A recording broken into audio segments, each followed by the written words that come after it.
نحمده ونصلي ونسلم على رسوله الكريم اما بعد فاعوذ بالله من الشيطان الرجيم بسم الله الرحمن الرحيم ويدعو الإنسان بالشر دعاءه بالخير وكان الإنسان عجولا۔ پارہ نمبر 15 سورۃ بنی اسرائیل، رکوع نمبر 2، آیت نمبر 11۔ وَيَدْعُ الْإِنسَانُ، اور دعا کرتا ہے انسان، بالشر، برائی کی، دعاءہ بالخیر، جیسے کہ اس کی دعا ہو بلائی کے لیے۔ وَكَانَ الْإِنسَانُ عَجُولًا، اور ہے انسان جلد باز۔ آیت مذکورہ میں انسانی مزاج کا تذکرہ ہے کہ انسان جلد باز ہے، اور انسان جس طرح خیر کی دعا مانگتا ہے، بلائی کی دعا کرتا ہے، اسی انداز سے شر کی بھی دعا کرتا ہے، برائی کی دعا بھی مانگتا ہے۔ تفسیر در منصور میں سیدنا حسن بصری رحمہ اللہ الباری نے اس آیت کی تفسیر یوں کی ہے کہ جب انسان کو غصہ آتا ہے تو اکثر اوقات اپنے مال، جان، اولاد کے بارے میں برے الفاظ استعمال کرتے ہیں، بد دعائیں دیتے ہیں۔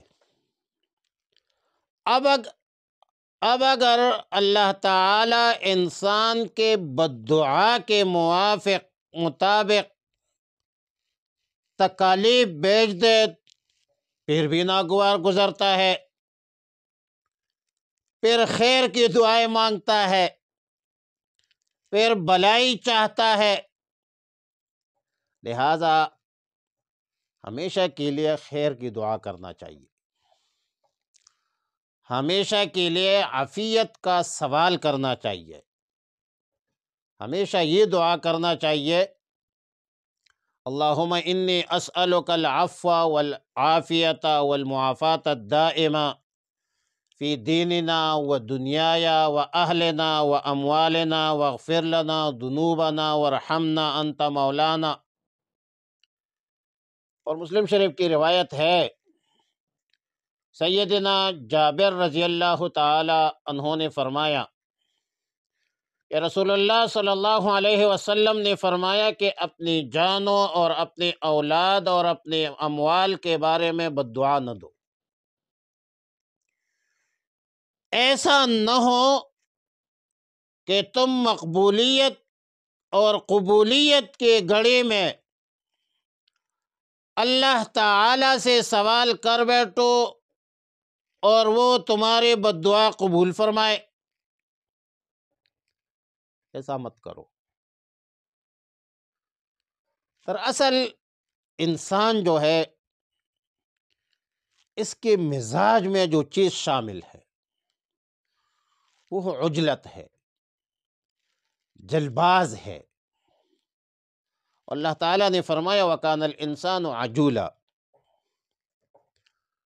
انسان جلباز ہے، دوسری جگہ فرمایا خلق الانسان من عجل، انسان جلد بازی سے پیدا کیا گیا۔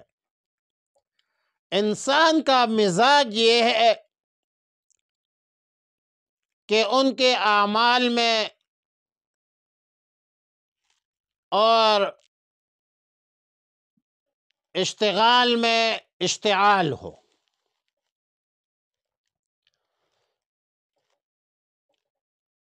عجلت ہو، جلد بازی ہو، اور پھر یہ جو عجلت ہے، جلد بازی ہے، یہ کئی مصیبتوں کا سبب بن جاتی ہے۔ انسانی سوسائٹی میں، معاشرے میں کئی امور ایسے ہیں جو جلد بازی ہی کا نتیجہ ہوتا ہے۔ مثلا روڈ ایکسیڈنٹ ہے، کیا یہ جلد بازی کا نتیجہ نہیں ہوتا؟ کتنے اموات ہو جاتی ہے، کتنے لوگ زخمی ہو جاتے ہیں۔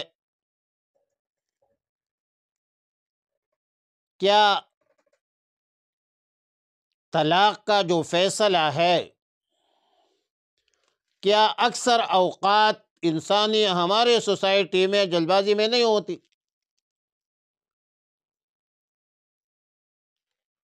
ایک بندہ تھا کہ میں غصہ تھا تو مفتی صاحب میں نے بیوی کو طلاق دی، میرے طلاق ہو گئی۔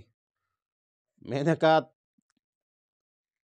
طلاق کوئی پیار سے نہیں دیتا، یہ غصے سے دیتا ہے۔ غصے کا نتیجہ یہ ہے، جلد بازی کا نتیجہ یہ ہے، ہر لحاظ سے نقصان دہ ہوتا ہے، ہر لحاظ سے اس کے نقصانات ہوتے ہیں۔ طلاق کے عداوتیں، دشمنیاں بنتی ہے، خاندانیں جو ہے وہ خاندانوں کے درمیان دوریاں پیدا ہوتی ہے۔ اور فارسی میں کہتے ہیں کہ چرا کارے کند عاقل کے بعض آیت پشیمانی، عقل وہ کام کیوں کرتے ہو جب بعد میں تم پیشمان۔ ترمذی کی روایت ہے، ترمذی شریف کی، کہ رسول اللہ صلی اللہ علیہ وسلم نے فرمایا الاناءۃ من اللہ والعجلۃ من الشیطان، کہ بردباری اللہ کی طرف سے ہے اور جلد بازی شیطان کی طرف سے۔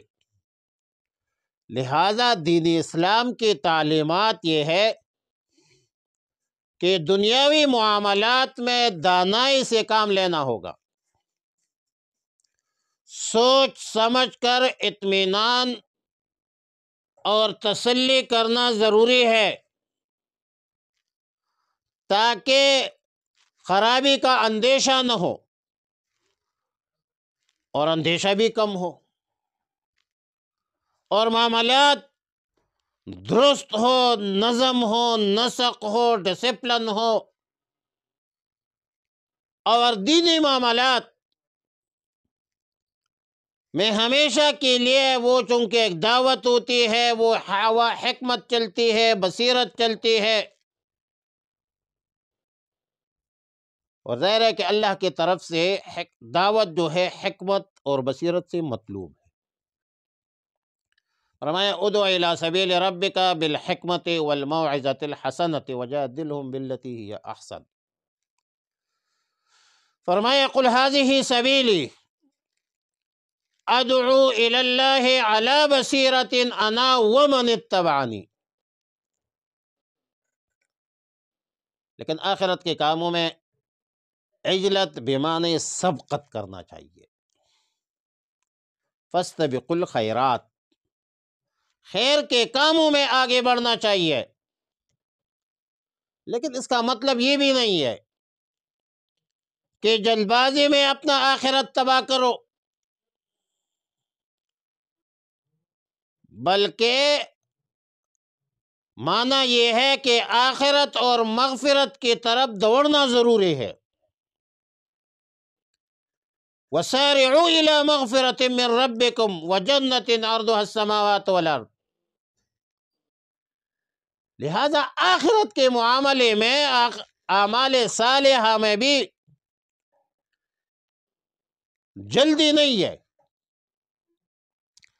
اعمال کرتے وقت بھی جلد بازی نہیں کرنا چاہیے۔ اور اتنی جلد بازی کے اعمال ناقص رہ جائے، اعمال نامکمل رہ جائے۔ مثلا وضو ایک نیک عمل ہے، عمل صالح ہے، نماز کے شرائط میں سے ہے، لیکن وضو بھی اتنی جلدی تو نہیں کرنا چاہیے کہ حدیث میں ہے ویل للعقاب من النار، اس کا مصداق بن جائے، ایڑیوں کو مکمل طریقے سے درست طریقے سے نہ دھویا جائے۔ اس طرح نماز ایک عمل ہے، نیک عمل ہے، لیکن اس میں اتنی جلدی نہیں کرنا چاہیے کہ نماز ناقص رہ جائے، ارکان درست طریقے سے ادا نہ ہو تو غلط ہو جائے گا۔ ایک صحابی نے جلدی جلدی نماز پڑھی، نبی علیہ الصلوۃ والسلام نے فرمایا قم فصلی فإنک لم تصلی، کھڑے ہو جاؤ، دوبارہ نماز پڑھو، کیونکہ آپ نے نماز نہیں پڑھی۔ بعض اوقات نماز با جماعت میں مقتدی حضرات اتنی جلدی میں ہوتے ہیں، اتنی جلد بازی کا مظاہرہ کرتے ہیں کہ امام سے پہلے سجدے میں پہنچ جاتے ہیں، امام سے پہلے سر اٹھاتے ہیں، رکوع میں جلدی کرتے ہیں، قیام میں جلدی کرتے ہیں۔ ایسا نہ کرو، جلد بازی نہ کرو، اتباع کرو۔